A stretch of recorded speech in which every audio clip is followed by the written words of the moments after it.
Hello नमस्कार good afternoon. मैं शिवानी शर्मा आप सभी का आपके अपने परिवार रोजगार विदंतित में हार्दिक स्वागत करती हूँ। तो कैसे हैं आप सभी लोग? आशा करती हूँ स्वस्थ होंगे, मस्त होंगे, अपना और अपने परिवार का ख्याल रख रहे होंगे। गद्यांश का ये लास्ट टॉपिक है, मतलब आज लास्ट क्लास है, फिर हमें गद्यांश की क्लास करने की जरूरत नहीं पड़ेगी। कल हम टॉपिक बदल देंगे, ठीक है? तो गद्यांश को अच्छे से पढ़ेंगे और थोड़े से लेंथी गद्यांश है और गद्यांश मैंने मुझे लगता है आपको इतने सिखा दिए हैं कि अब गद्यांश का प्रश्न आप गलत करके नहीं आएंगे कम से कम, है ना? शुरू करते हैं क्लास। भारत प्राचीन संस्कृति का देश है। ध्यान से देखना, यहाँ दान पुण्य को जीवन की मुक्ति का अनिवार्य अंग माना गया है। देखा होगा ना आपने, कभी कोई मांगने वाला आ जाए तो दान पुण्य होता है बहुत ज्यादा। अभी 14 जनवरी को जो मकर संक्रांति होती है उसको लोग बहुत दान पुण्य करते हैं और ये मानते हैं कि यदि हम गरीबों को दान देंगे तो हमारी जिंदगी की मुक्ति होगी। जब दान देने को धार्मिक कृत्य मान लिया गया, धार्मिक कृत्य मतलब धर्म के अनुसार कृत्य मान लिया गया, तो ये निश्चित तौर पर दान लेने वाले भी होंगे। सीधी बात है। तो ठीक है, ठीक है। आप कहेंगे जब कोई दान देगा तो लेने वाला भी तो होगा, है ना? कोई दहेज देता है तो कोई लेता भी तो है। उसी तरह से कोई दान देता है तो कोई दान लेता भी तो है। हमारे समाज में भिक्षावृत्ति की जिम्मेदारी, भिक्षावृत्ति मतलब भिक्षा को ही क्या बना लिया गया है? अपनी व्रति मतलब रोजगार बना लिया गया है। भिक्षावृत्ति की जिम्मेदारी समाज के धर्मार्थ होगा, धर्मार्थ दयालु व सज्जन लोगों की है। सीधी बात है, भिक्षावृत्ति किसी की व्रति बना रहे हो, किसी को ऐसे भिक्षा कर रहे हैं लोग जैसे उनकी आय हो, तो ये क्या है? उन्हीं लोगों की है जो उन्हें दान देते हैं। भारतीय समाज में दान, ये क्या लिखा है? भारतीय समाज में दान लेना व दान देना दोनों धर्म के अंग माने गए हैं, है ना? आपने सुना ही होगा, पहले दान देने से पूर्व दान लेने वाले की पात्रता देखी जाती थी। पहले के समय में क्या होता था, जब हम किसी को दान देते थे तो देखा जाता था ये दान देने योग्य है भी या नहीं है, पात्रता देखी जाती थी और फिर योग्य पात्र को दान दिया जाता था कि ये दान देने योग्य है, उसे दान दिया जाता था। धर्मशास्त्रों ने दान की महिमा का, धर्म के जो शास्त्र इत्यादि लिखे गए हैं, दान की महिमा का बड़ा चढ़ा के वर्णन किया है कि भैया दान देना तो बहुत ही बड़ी बात है। राजा हरिश्चंद्र इतना दान देते थे, ये वाले राजा इतना दान देते थे, दानवीर कर्ण आपने सुना ही होगा, धर्मशास्त्र है। जिसके कारण भिक्षावृत्ति को भी धार्मिक मान्यता मिल गई। इसका मतलब यदि कोई दान देगा तो दूसरा दान लेगा भी, तो फिर जो भिक्षावृत्ति होती है, जो मांगना खाना होता है, उसे फिर क्या मान लिया उन्होंने? धर्म का काम है भैया। धीरे धीरे दानदाताओं की पात्रता पर ध्यान देना बंद कर दिया गया। मतलब धीरे धीरे क्या हुआ, धीरे धीरे क्या हुआ, ये देखना बंद कर दिया कि जिसे हम दान दे रहे हैं वो दान के लायक है भी या नहीं। और दयावश फिर दया आने लगी। निरीह, जिनका कोई सहारा नहीं, अपाहिज, जिनके अंगों में कोई विकृति है, गरीबों को दान दिया जाने लगा। गरीबों जिसपे पैसे नहीं है उसे दान दिया जाने लगा। शनह शनह समाज में और मूल्यों में बदलाव आया। धीरे धीरे क्या हुआ, समाज के जो मूल्य हैं उन सब में बदलाव आया। अधिकतर लोग गरीबों, ब्राह्मणों और भिखारियों को दान का पात्र समझने लगे। गरीबों को क्योंकि इन पर पैसा नहीं है खाने पीने को, ब्राह्मण भैया ये कुल श्रेष्ठ है, पूजा पाठ इत्यादि करते इसलिए, और भिखारी जो मांग ही रहा है उसे तो दान देने पड़ेगा, है ना? समाज में जब इस प्रकार के परिवर्तन हुए तो धीरे धीरे लोगों ने भिक्षा को अपनी जीविका ही बना लिया। आप सभी निकल के जाते होंगे, है ना? आपने ट्रैफिक सिग्नल इत्यादि देखे होंगे और आपने वहां पे क्या देखा होगा कि लोग मांगने आते हैं और नहीं तो आपसे जिद करते हैं क्योंकि उन्हें ये लगता है अभी उनका काम है। तो भिक्षा को अपनी क्या बना लिया? जीविका, रोजी रोटी बना ली। भैया भीख मांग रहे हैं, बस यही काम है। गरीबी के कारण बेसहारा लोग भीख मांगने लगे, ठीक है? धर्मार्थ, ठीक है। गरीबी के कारण बेसहारा लोग, जिनका कोई सहारा नहीं था, भीख मांगने लगे। काम ना मिलने पर भी भिक्षावृत्ति को बल मिला। भैया जब किसी के पास कोई काम नहीं होगा तो वो भीख मांग ही लेगा। पूजा स्थल, तीर्थ स्टेशन, तीर्थ रेलवे स्टेशन, बस स्टैंड और गली मोहल्ले आदि स्थानों पर हर जगह भिखारी दिखाई देने शुरू हो गए। आपको देखो, मंदिर के बाहर जाओगे तो आपको मिल जाएंगे मांगने वाले। आप कहीं गाड़ी रोक के खड़े हो जाओ, आपको चौराहे पे मिल जाएंगे। तो ये मांगने वाले जो लोग मांगते हैं, भिक्षा मांगते हैं, वो आपको कहीं भी मिल जाते हैं। आदि स्थानों पर हर जगह भिखारी दिखाई देने शुरू हो गए। इस कार्य में हर आयु के व्यक्ति शामिल हैं। आपने देखा होगा 3-4-5 साल के बच्चे भी भीख मांग रहे हैं, बहुत बुजुर्ग भी भीख मांग रहे हैं, यहाँ तक कि जो बिल्कुल युवा है ना, जो शारीरिक मेहनत कर सकते हैं, वो भी भीख मांग रहे हैं। इस कार्य में हर आयु के व्यक्ति शामिल होने लग गए। 1-2 साल के दुधमुहे बच्चे से लेकर 80-90 वर्ष के बूढ़े तक को भीख मांगते देखा जा सकता है। बच्चा मांग रहा है तो मांग रहा है, बच्चा 6 महीने का गोद में लेकर मांगते, अरे इसे खाना खिलाना, इसे वो। देखा आप लोगों ने? नहीं देखा है ना? छोटे से बच्चों को गोदी में ले लेंगे और भीख मांगना शुरू कर देंगे। आज तो भीख मांगने का एक कलापूर्ण व्यवसाय बनता, भीख मांगना भी एक कलापूर्ण व्यवसाय बनता जा रहा है। इसका मैं एक उदाहरण, मतलब एक मेरी अपनी सच्ची घटना भी मैं आपको इसमें बताऊंगी। कुछ खानदानी भिखारी होते हैं क्योंकि पुश्तों से उनके पूर्वज धर्म स्थानों पर अपना अड्डा जमाए हुए होते हैं। वो क्या सोचते हैं कि अब तो हमारे पूरे खानदान ने भीख मांगी है इस जगह बैठ के, तो आगे हम भी इसी जगह बैठकर भीख मांगेंगे। कुछ अपराधी बच्चों को उठा ले जाते हैं तथा उनसे भीख मंगवाते हैं। अपराधी होते हैं, बच्चों को उठा लिया, भीख मंगवा ली। वे इतने निर्दय होते हैं, मतलब जो भीख मंगवाते हैं उनमें बिल्कुल दया नहीं होती कि भीख मांगने के लिए बच्चों का अंग भंग भी कर देते हैं, शरीर का कुछ हिस्सा काट भी देते हैं, और जिससे लोग तरस खा के और भीगते हैं।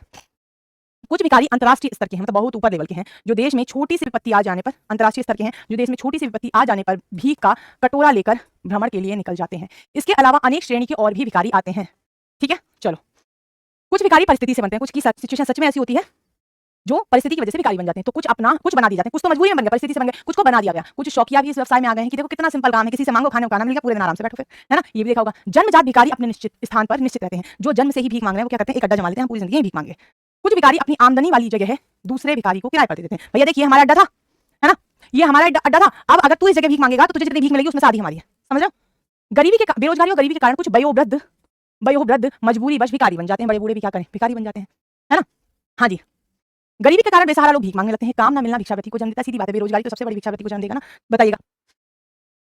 कुछ अपराधी बाकायदा इस काम की ट्रेनिंग देते हैं, ऐसे नहीं बोलते अभिषेक, है ना? अपना स्तर ऊंचा रखो, वो तो जैसे हैं वैसे हैं, उनका क्या है ना? कुछ अपराधी बाकायदा इस काम की ट्रेनिंग देते हैं। कुछ अपराधी क्या करते हैं, भीख कैसे मांगनी है ये भी बच्चों को सिखाते हैं। भीख रोकर, गाकर, आंखें दिखाकर या हंसकर भी मांगी जाती है। भीख मांगने के लिए इतना आवश्यक है दाता के मन में करुणा जागे, मतलब दूसरे के प्रति करुणा का भाव जागे। अपंगता, किसी का अंग नहीं हुआ। कुरूपता, बदसूरती, मतलब कुरूपता का मतलब क्या है? सूरत को इतना खराब कर लेना। अशक्तता मतलब शरीर में शक्ति ना हो। वृद्धावस्था, बुढ़ापा देखकर दाता करुणामय होकर भीख देने के लिए बाध्य हो जाते हैं।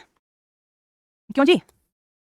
क्या भिक्षावृत्ति देश की एक समस्या नहीं है? क्या ये बहुत बड़ी समस्या नहीं है देश की? आप बताइएगा, जहां चौराहे पर जा रहे हैं वहां भीख मांगने वाले आ रहे हैं, एक को दे दिया तो चार और आ रहे हैं, हमें भी दो। क्या तरीका है ये, है ना? तो ये तो बहुत बड़ी समस्या है। गरीबों और निर्बलों को छोड़कर कई पढ़े लिखे हट्टे कट्टे भी इस व्रति को अपनाए हुए हैं। क्या सरकार को इस दिशा में कुछ करने की आवश्यकता नहीं है? कुछ नहीं, बहुत कुछ करने की आवश्यकता है। क्या हम लोग इन भिखारियों को करुणावश भीख दे रहे हैं? हम सच में भिखारियों को करुणावश भीख दे रहे हैं? हमें दया आ रही है, देनी ही पड़ती है, रोक लेते हैं गाड़ियां कई बार। थोड़ा सोचिए, क्या इस व्रति को बढ़ावा तो नहीं दे रहे? अगर दान ही करना है तो गरीबों को पुस्तकें, पाठ्य सामग्री दान करें, गरीबों और बीमारों को दवाएं और अस्पताल की सुविधाएं दिलाएं। इन लोगों को भीख के स्थान पर रोजगार की व्यवस्था कराएं। क्या कराएं? इन्हें पैसे देकर कोई रोजगार शुरू करवाएं। लेकिन एक बात और भी होती है, अगर आप कराएंगे भी तो कुछ लोगों की आदत ऐसी होती है कि आप कराएंगे वो अगले दिन बेच के खा लेंगे। नकद देना बंद करें। पैसा रुपया पैसा जो देते हैं वो देना बिल्कुल बंद कर दें।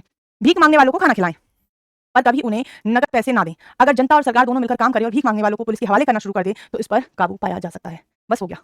ठीक है, अब मैं आपसे एक बात पूछती हूँ, मतलब बल्कि मैं आपको और बताती हूँ। अभी रिसेंटली मैं गई थी वृंदावन, तो वहां पर एक छोटा सा बच्चा है, मम्मी थी मेरे साथ में, मुझसे बोलने लगा चाय पिला दो चाय पिला दो चाय पिला दो। मैं ज्यादा इस चीज पे ध्यान देती हूँ क्योंकि मुझे लगता है कि अगर आप उन्हें एक बार मना करोगे तो हो सकता है आगे जाके वो काम करने को प्रेरित हो जाए। पर माता जी ठहरी, माता जी बोली ले लो चाय, दे दी, उसको बिस्किट दिला दिया, कोई बात नहीं, खा लेता भाई, परेशान था।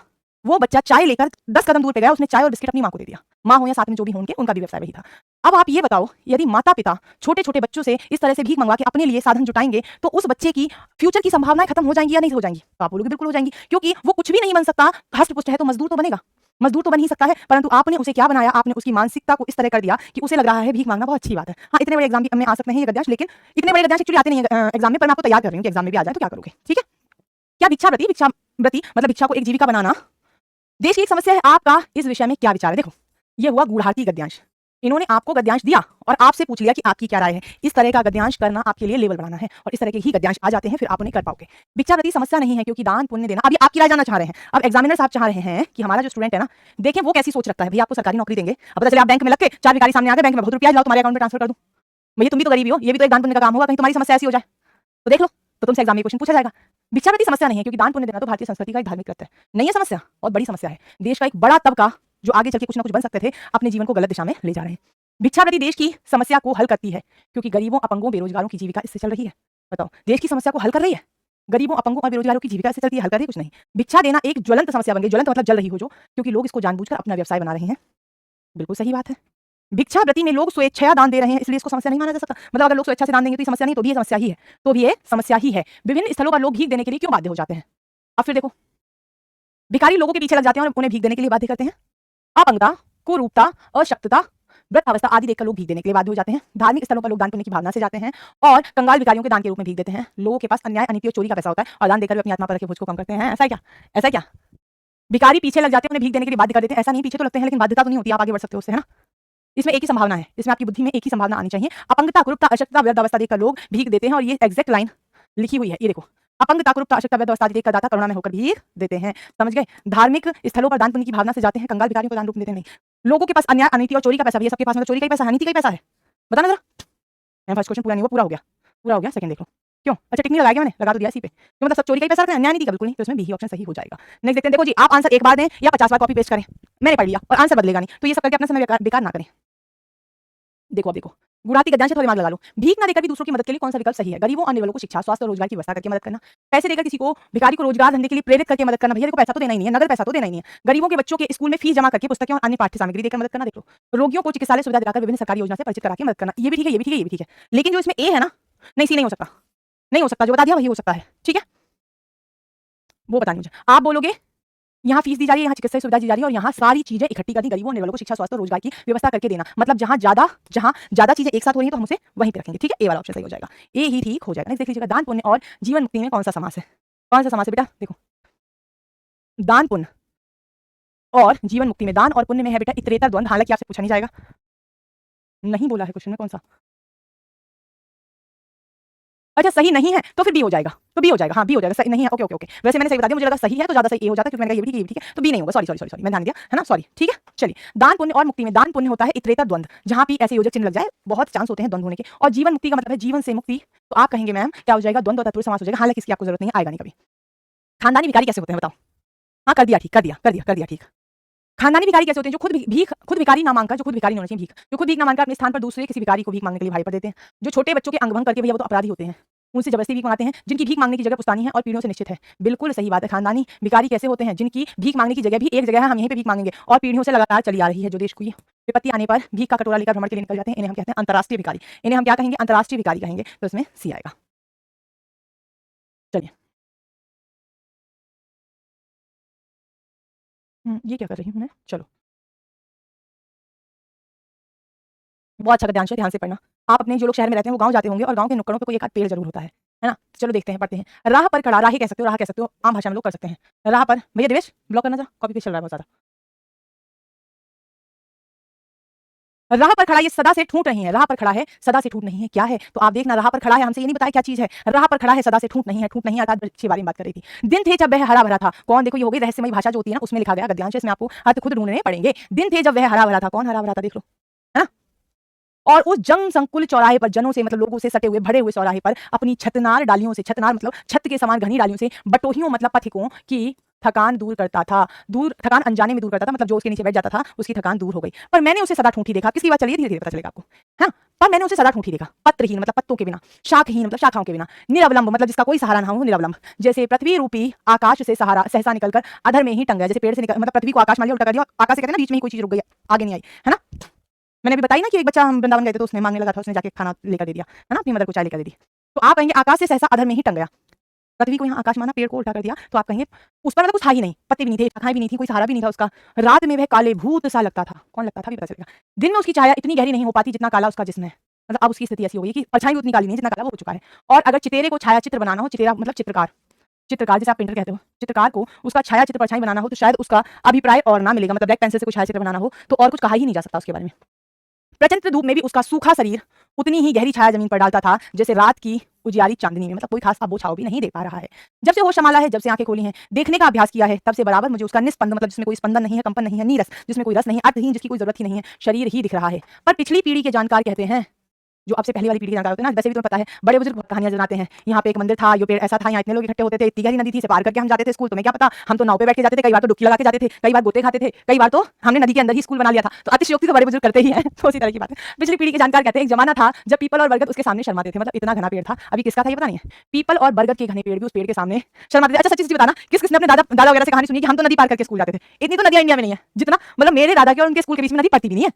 मतलब कोई रास्ता ऐसा नहीं है जिसमें नदी हो, लेकिन वो ये कहते हैं नदी पार करके जाते थे। तो हमने एक बार पूछा, हमने कहा दादाजी एक बात बताएं,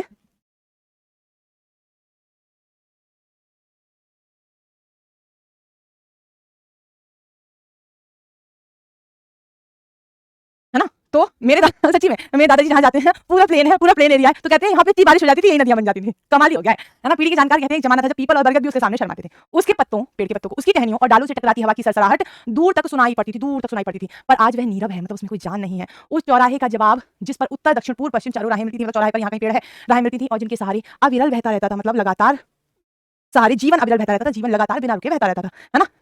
हाँ, जिसने कभी जल को जीवन की संज्ञा दी उसे निश्चय जाना होगा कि प्राणवान जीवन में भी जल की भांति विकल अविरल बहता रहता है। जो जल को कहते हैं ना, जल ही जीवन है, उसे क्यों कहते हैं जल ही जीवन है? जैसे जल लगातार बहता रहता है, उसी तरह जीवन भी लगातार बहता रहता है। सो प्राणवान जीवन मानव संस्कृति का उल्लास उपहार लिए उन चारों राहों की संधि पर मिलता था। मतलब ये पेड़ था जिसके एक कोण में उस प्रभा से मिल एकांत शुष्क आज वह ठूंठ खड़ा हुआ है। आज वो पेड़ क्या है? बिल्कुल ठूंठ खड़ा हो गया है। अपने अभाग्यों, मतलब उसका जो बुरा भाग्य है, परंपरा से स्वतः एक ही सुखद आबाद है, उसके अंदर का स्नेह सूख जाने से संज्ञा का लोप हो जाना। यहाँ संख्या नहीं आएगा बेटा, मैं तो अभी अभी से ही बात करूंगी जाके, तुम टेंशन मत लो।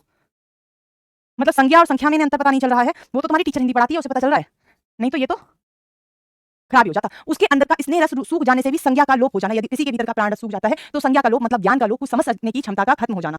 संज्ञा लुप्त हो जाने से कष्ट की अनुभूति कम होती है। जब हम कुछ चीजों को समझ नहीं पाते ना, कहते हैं बेटा ना, मूर्खता भी एक अलग सुख है, संज्ञा लोप हो जाना भी एक अलग सुख है, क्योंकि जब ज्यादा सोचने लगोगे ना तो परेशानी ही परेशानी होगी। तो क्या हो जाएगा? संज्ञा का लुप्त हो जाना भी एक सुख है, कष्ट की अनुभूति कम हो जाती है, तकलीफ जो है ना वो कम हो जाती है। ठीक है, हाँ दे दूंगी, आज होमवर्क में दे दूंगी। जन संकुल का क्या आशय है? जनसंपर्क नहीं, आशय नहीं।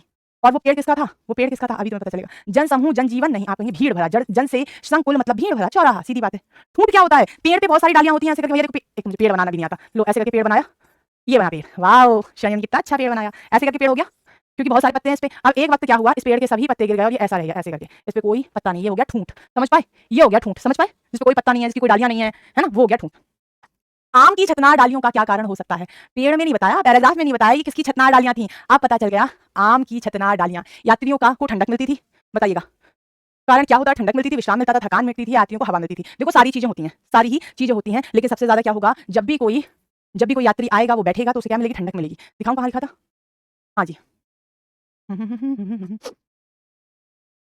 छतनार डालियां कहीं लिखा देखा तो था मैंने, जब वो संभाला उसे ऐसा ही देखा। एक हाँ, जनसंघ को चेहरा पर अपनी छतनार डालियों से बटोरियों की थकान अनजाने में दूर करता था। बेटा इसमें थकान दूर करना लिखा होगा, क्या होगा, थकान मिटती थी। यहाँ पे बेटा सी होगा, क्योंकि उसमें दिया हुआ है यात्रियों की क्या मिलती थी, थकान मिटती थी। बिल्कुल सही, सी हो जाएगा, थकान मिटती थी। आई एम सॉरी, हालांकि होने तो ये सारी ही सही है, लेकिन अगर आप पैराग्राफ में अगर आंसर दे रखा हो तो पैराग्राफ के अनुसार ही चलना। शाखाहीन रसहीन शुष्क वृक्ष को क्या कहा जाता है, भैया देखो डालियां नहीं है, शाख नहीं है, डालियां नहीं है, रस नहीं है, सूखा हुआ पेड़ है, इसे हम ठूंठ कहेंगे। क्या कहेंगे, ठूंठ कहेंगे ना, इसे हम ठूंठ कहेंगे। नेक्स्ट क्वेश्चन देखते हैं, आम के वृक्ष के सामने पीपल और बरगद के सर मारने का क्या कारण था।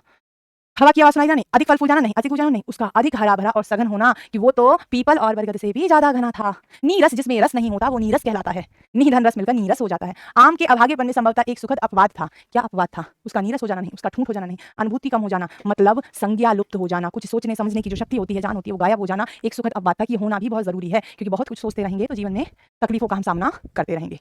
नेक्स्ट देख लीजिएगा, चलो, मनुष्य की समस्याएं दो प्रकार की हैं, दो प्रकार की समस्याओं से जूझ रहा है मनुष्य। एक समस्या शरीर की है, वाकई शरीर में भी तकलीफ हो जाती है, मेरे भी सर में दर्द होता है तो बहुत बुरा लगता है, समझ लो। एक समस्या शरीर की है जिसका समाधान, अच्छा ये अलग तरह की बता है, जिसका समाधान रोटी वस्त्र और मतलब हमें खाना चाहिए, शरीर के लिए वस्त्र पहनने के लिए चाहिए, अन्य आदि भौतिक सुविधाएं मानी जाती हैं। आदि भौतिक, इस पृथ्वी पर उपयोग की जाने वाली वस्तुएं आदि भौतिक हैं, सुविधाएं मानी जा सकती हैं, हमारे शरीर की जरूरत है। किंतु सब प्रकार से सुखी मनुष्य भी दुख, दौर मनस से मन में आने वाला गलत भाव, रोग, शरीर में रोग हो जाए, शोक मतलब दुख, जरा मतलब बुढ़ापा और मरण का शिकार होता है। कितना भी सुखी संपन्न व्यक्ति हो उसके साथ भी ये सारी चीजें। मैम तो आज आम का पेड़ ठूंठ क्यों है, अब इतना पुराना हो गया है, वृद्ध हो गया है तो ठूंठ हो गया है। अरे फिर भी कितना भी कहते हैं ना, हर प्रकार से सुखी मनुष्य हो उसे भी कुछ कष्ट होते हैं, और इन समस्याओं का समाधान ना तो रोटी है, ना वस्त्र, ना मोटर, ना महल हो सकते हैं। प्राचीन और मध्यकालीन विश्व शारीरिक समस्याओं से अधिक अपनी आध्यात्मिक समस्याओं को प्रमुख मानता था। पहले का जमाना क्या था, वही समझता था आध्यात्मिक समस्याएं जो है उन्हें दूर करो, है ना। इसी से उस समय आध्यात्म विद्या का सभी देशों में विकास हुआ। आप देखते होंगे जितने दार्शनिक हैं सब आध्यात्म की बात करते हैं, जितने दर्शन हुए, एक चारवाक दर्शन को छोड़ के। चारवाक जरूर ये कहते हैं कि जब तक जियो सुख से जियो, कर्ज लो और घी पियो, समझे। चारवाक जरूर कहते हैं जब तक जियो सुख से जियो, कर्ज लो और घी पियो। बाकी सारे दर्शन आध्यात्म की बात करते हैं, भौतिक समस्याओं से को प्रायोरिटी नहीं देते। आध्यात्म विद्या का विकास सभी देशों में हुआ। मनुष्य मानने लगा जो सत्य प्रयोगशाला में परखा नहीं जा सकता, डॉक्टर के स्टेथोस्कोप और सर्जन की छुरी से छुआ नहीं जा सकता, वह या तो सत्य ही नहीं है अथवा ऐसा है जिसकी ओर मनुष्य को ध्यान नहीं देना चाहिए। डॉक्टर्स मतलब विज्ञान तो यही कहता है कि दुख वही है जो इंसान महसूस कर रहा है, आध्यात्म में कोई दुख नहीं। मैं स्पीड में पढ़ाऊं, मैं तो यहाँ पे सत्यनारायण की कथा बांट रही हूँ, पता नहीं ऐसी कौन सी बात मैंने कर दी। स्पीड में पढ़ाओ, मैं वैसे ही बहुत स्पीड में पढ़ाती हूँ, मेरा इस बारे में नाम ही रहता है कि शिवानी बहुत फास्ट पढ़ाती है। तुम्हें समझाऊं ना, कमाल ही कर दिया है।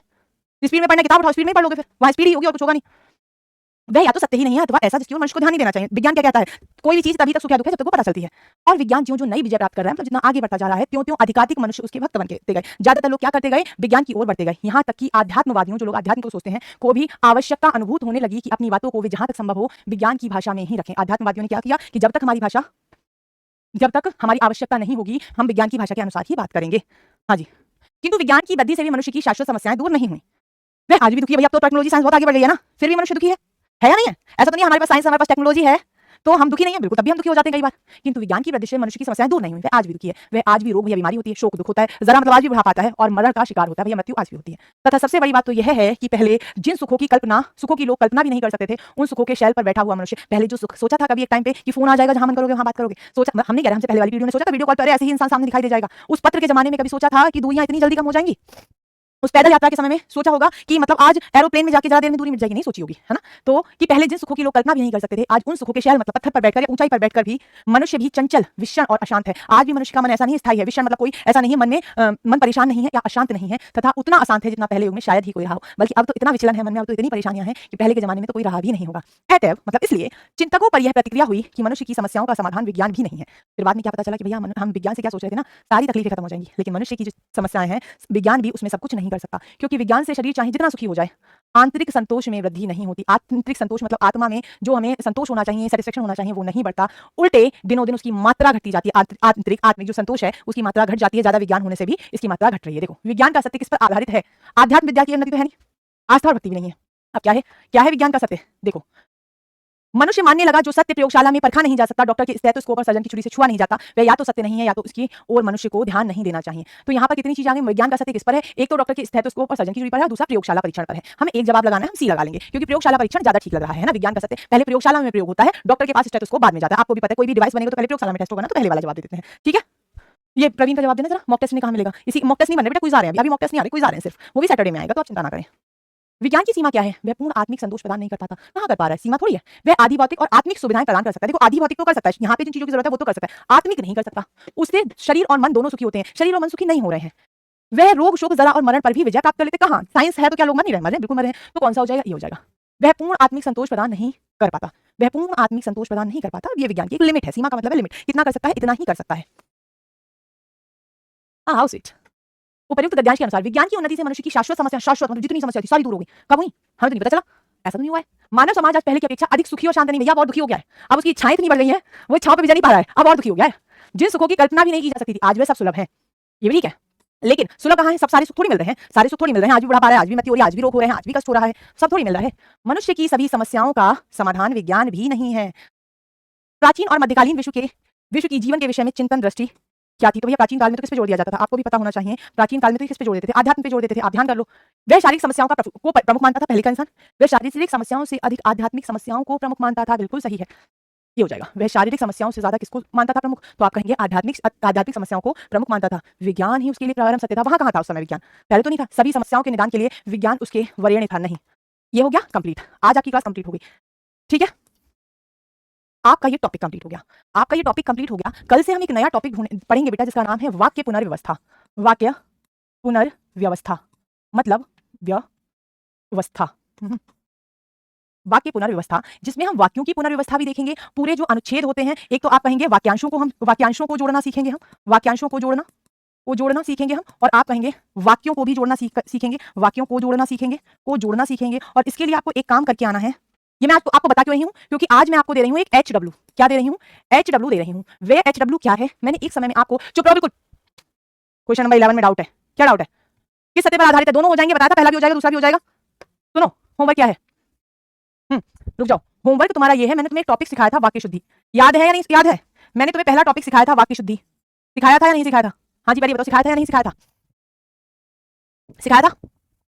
दूसरा वाला वो सही था, जो सही था मैंने आपसे बोला हर स्टेथोस्कोप डॉक्टर के हाथ में जाने से पहले प्रयोगशाला में जरूर जाएगा, तो पहले प्रयोगशाला आएगी। वाक्य शुद्धि का टॉपिक पढ़ाया था। वाक्य शुद्धि को मैंने दो भागों में पढ़ाया था, एक पद क्रम संबंधी अशुद्धि पढ़ाई थी और एक पद संबंधी अशुद्धि पढ़ाई थी या नहीं पढ़ाई थी?